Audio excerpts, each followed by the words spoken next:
The Security and Prosperity Partnership of North America. It's seen as a serious threat to American sovereignty, bringing together the United States, Canada, and Mexico along the lines of a European Union.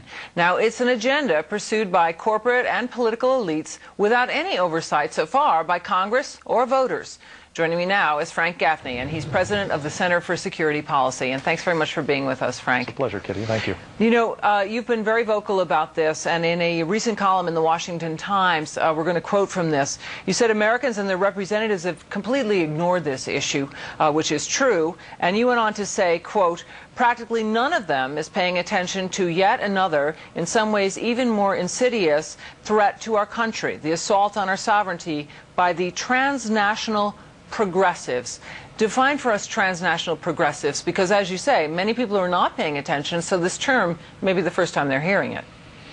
Well, they better get used to it. It's a term that I think was coined by a colleague of mine, John Fonte, at the Hudson Institute. It's a nice way of capturing the mindset of a community of people around the world, not just here in the United States, who believe that really only by overcoming sort of national boundaries and chauvinisms and institutions can the world be ordered and run in a civilized way, namely by people like them, progressives who understand better than the people being governed how their lives should be ordered. Just for the purpose of definition, let's continue. It's been called a post-constitutional, post-American transnational hybrid regime in some of the writing about this.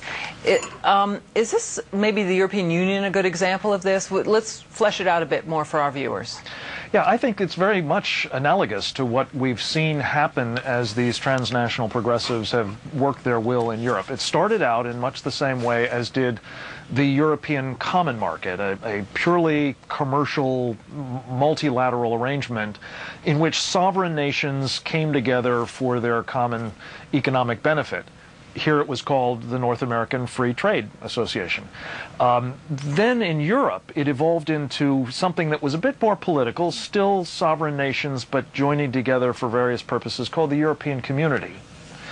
But over time, it has evolved, and that's a very important term here, as you know, Kitty, evolved into something now called the European Union, in which sovereign nations have ceded much of their national authority and sovereignty. In fact, a friend of mine who's a member of the British Parliament said that some 85% of the rules and regulations and laws that govern life of all people in the United Kingdom are actually promulgated by Brussels, bureaucrats in Brussels, transy bureaucrats, if you will, not the British Parliament. That's what's coming here in America, I'm afraid, if this isn't checked. So let's extrapolate. What's the great danger to America?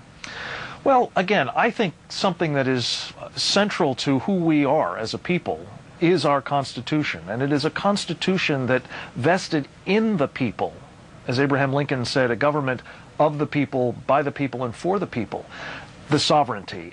It is the case under our Constitution that only the powers that we give to our government voluntarily are theirs, and theirs to, if they wish, exercise or delegate to others. The danger here, as I see it, and nobody has done a better job of documenting this danger than you and Lou and your show, is that we will find a lowest common denominator established between Canada and Mexico and the United States in terms of how we govern ourselves, in terms of the laws, in terms of the rules and regulations, not only with respect to our borders, which of course have huge security implications, as you very well understand, but also our way of life. And we're 24 different working groups at last count that are beavering away now in a totally unaccountable, totally non-transparent way to promulgate these rules, much as their European counterparts have been doing in Brussels. And that's the danger, it seems to me. We will cease having a representative, accountable government of the people, by the people, and for the people of this country. Thanks very much, Frank Gaffney. Thank you, Frank. Thank you, ma'am.